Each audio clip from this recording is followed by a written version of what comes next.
Segundo o senador Randolfo Rodrigues, a taxa de juros de mais de 13% é devido à herança do governo anterior. O senador Marinho, por sua vez, rebate e convida o senador Randolfo Rodrigues a estudar a história econômica do país.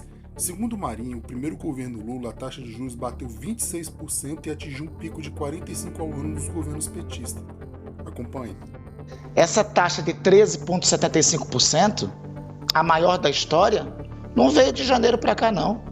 Foi herdada por nós do governo anterior. Nós herdamos a inflação em alta por conta do descontrole de gastos exatamente do governo anterior?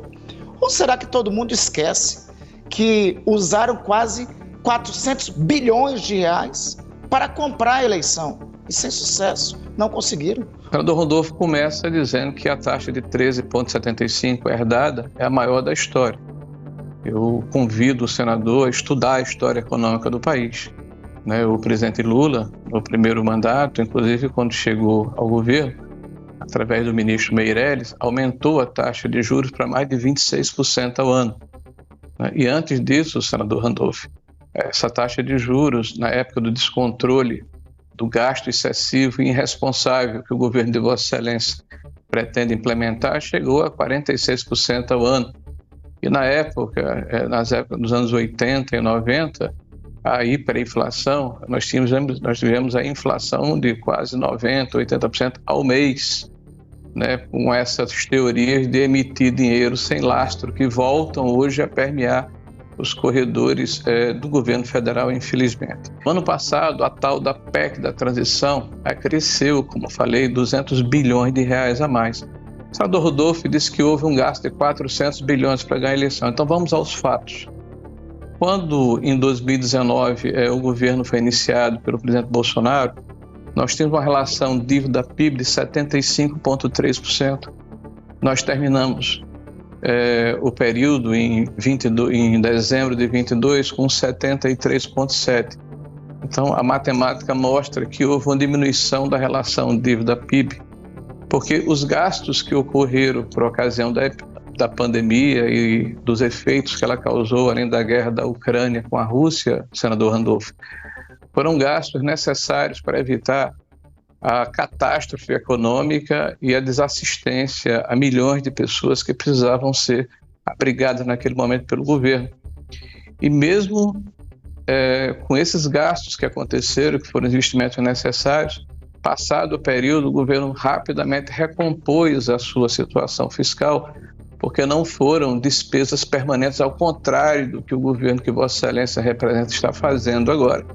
Os 145 bilhões, por exemplo, eles estão acrescidos de forma permanente no nosso orçamento. Então é evidente que os juros não vão baixar com jactância, com grito, com murro na mesa, com golpe de caneta, porque há uma responsabilidade que deve ser levada em consideração pela autoridade monetária.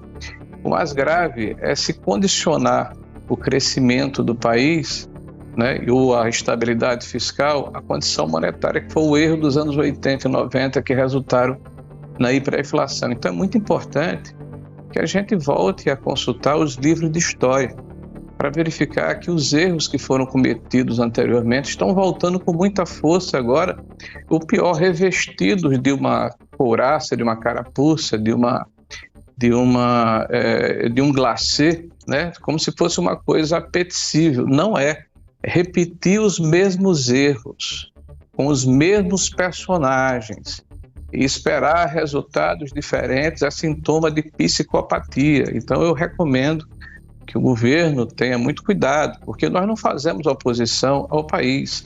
O projeto que vai ser apresentado, espero eu, após a Páscoa, de arcabouço fiscal, por exemplo, vai merecer da nossa parte toda a atenção.